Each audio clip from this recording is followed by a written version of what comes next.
Qui est le docteur Roger Toa.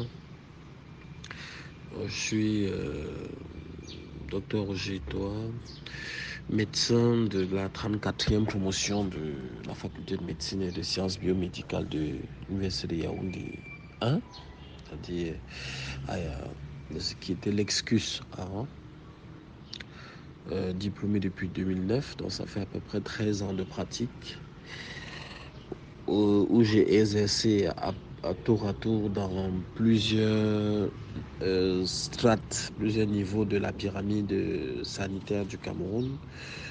J'ai été médecin dans le principal hôpital pédiatrique du Cameroun, la Fondation Chantal Biya, entre 2009 et 2011. Ensuite, j'ai été médecin-chef du centre médical d'arrondissement de Tonga. C'est dans la région de l'Ouest, entre 2011 et 2012. Ensuite, j'ai été directeur de l'hôpital des districts d'Ongumu, dans le centre, entre 2012 et 2016. Ensuite, j'ai été chef de projet au Comité national de lutte contre le sida, dans le programme PEPFAR, PEPFAR, qui est un programme du gouvernement américain pour la lutte contre le sida, qui est logé au Comité national de lutte contre le sida. Et donc entre 2016 et 2017, et depuis 2017, je suis le médecin-chef du port autonome de Douala. Donc voilà, j'ai 38 ans. Donc voilà. La médecine du travail, pour parler terre à terre, c'est la spécialité médicale qui s'occupe de la santé des travailleurs. Donc vous savez que les travailleurs ont des besoins de santé qui sont spécifiques, qui vont de la prévention des risques professionnels, notamment les accidents de travail, les maladies professionnelles, la gestion des problèmes, des aspects médico-légaux, c'est-à-dire les arrêts de travail, les certificats d'aptitude au travail, les certificats de reprise, les surveillances médicales particulières des travailleurs à risque, la déclaration des maladies professionnels et accidents de travail à la CNPS, mais aussi il y a également qui s'occupe et fait également par exemple des études de poste, des visites sur le lieu de travail, qui organise également les travaux du comité d'hygiène et d'hygiène et de sécurité dans l'entreprise.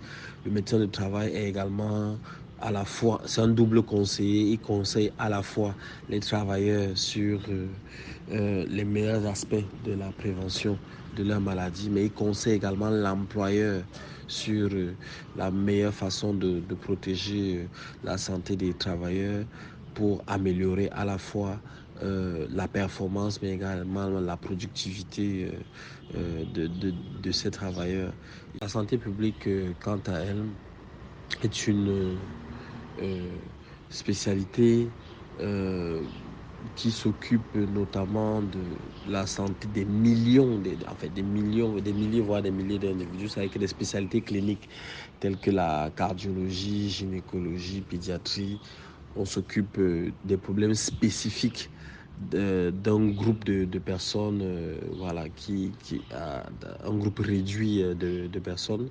Mais la santé publique, quant à elle, s'occupe vraiment à la fois de la prévention et du bien-être d'une masse importante d'individus. Vous savez bien que vous voyez ici la définition de la santé selon l'OMS est définie, en fait, elle est définie comme un état complet de bien-être physique, social, mentale, économique des individus et non seulement une absence de maladie. Donc c'est sur cette définition que la santé publique, la spécialité santé publique s'occupe donc de permettre aux millions d'individus d'être en santé. Cela en agissant notamment sur les déterminants de la santé qui peuvent être des déterminants physiques tels que leur état de maladie, des déterminants sociaux tels que l'éducation ou alors ou l'environnement ou la culture ou alors des déterminants économiques tels que les revenus des populations, la couverture à certains risques sociaux et des déterminants environnementaux. Donc, c'est là et donc dans la santé publique, vous avez donc des aspects de prévention, notamment des maladies qui peuvent passer de peut-être la prévention primaire, c'est-à-dire que des actions qui visent à empêcher que les gens tombent malades, notamment en planifiant par exemple la vaccination, en planifiant les campagnes de sensibilisation, par exemple dans le VIH qu'on connaît, la sensibilisation, le port du préservatif, ou alors des actions de prévention secondaire telles que les campagnes de dépistage de toutes les maladies que vous connaissez, diabète, Covid-19, hypertension artérielle, bref, les maladies chroniques ou les maladies infectieuses, ou alors des actions de prévention tertiaire, c'est-à-dire des actions qui permettent de traiter les cas et de les réhabiliter. C'est elle qui, par exemple, qui va penser à tout ce qui est planification de traitement et tout ça pour la masse et la réhabilitation des individus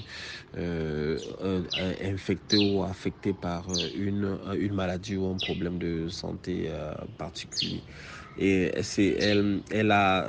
donc c'est une discipline au carrefour de toutes les autres spécialités médicales, aux confins également d'autres expertises extramédicales telles que l'anthropologie, la sociologie, l'économie, le marketing social.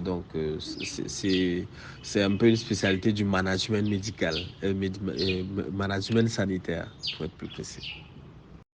Je pense que les problèmes de mobilité urbaine impactent sur la santé publique parce que, euh, par exemple, des, des, des villes où la mobilité urbaine est réduite entraînent des embouteillages, où des travailleurs mettent à peu près 1 à 2 heures, voire 4 heures par jour entre leur domicile et leur lieu de travail impact sur leur santé parce que ils aggravent le stress,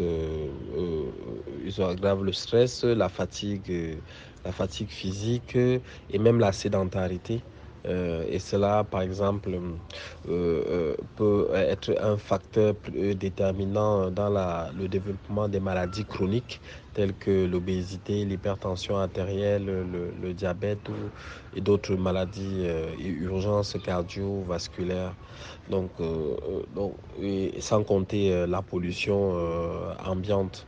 Euh, donc, pour moi, il faut donc améliorer cette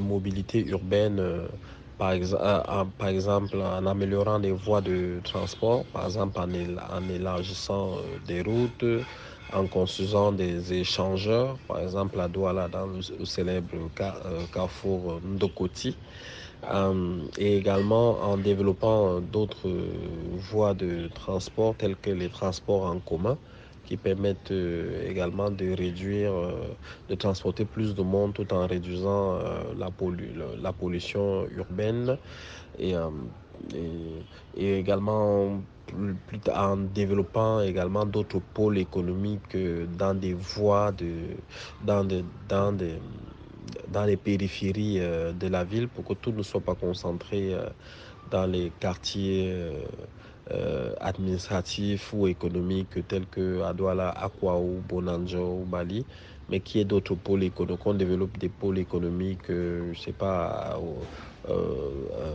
à Dibombari, après la Dibamba, après vers toute la zone par exemple qui mène euh, vers Yabassi, et tout ça pour vraiment éclater, essayer d'éclater la ville. Et, donc, et plus tard, pourquoi pas développer d'autres grands projets ultra modernes de mobilité tels que le tramway ou le métro. Les problèmes de santé mentale progressent au même rythme que le développement économique et urbain. Plus en plus de personnes travaillent en ville. Plus de la moitié des habitants du Cameroun travaillent en ville aujourd'hui contre un tiers dans les années 60 et 70. Et cette progression est sans cesse croissante. Donc, il y a plus d'entreprises, il y a également plus de travailleurs et nous sommes dans une société capitaliste où il faut toujours plus de croissance et donc plus de stress. Et donc, c'est ce qui peut entraîner également tout ça, un nombre important de problèmes liés à la santé mentale que peuvent être le stress, le harcèlement moral, les addictions diverses, les addictions diverses. Et, et donc, plus et avec l'avènement des nouvelles technologies de l'information et de la communication, euh, les choses ne sont pas prêtes de s'arranger. Les solutions pour la santé mentale, pour améliorer la santé mentale, sont étagées. Elles peuvent être d'abord nationales par la mise en place d'une stratégie nationale de prévention des risques professionnels, notamment les risques mentaux. Et elles peuvent être également des stratégies d'entreprise où l'entreprise va mettre en place également un plan de lutte contre les risques professionnels, notamment les risques psychosociaux, en recrutant notamment un médecin du travail formé ou alors en souscrivant un service de médecine, un service interentreprise de médecine du travail.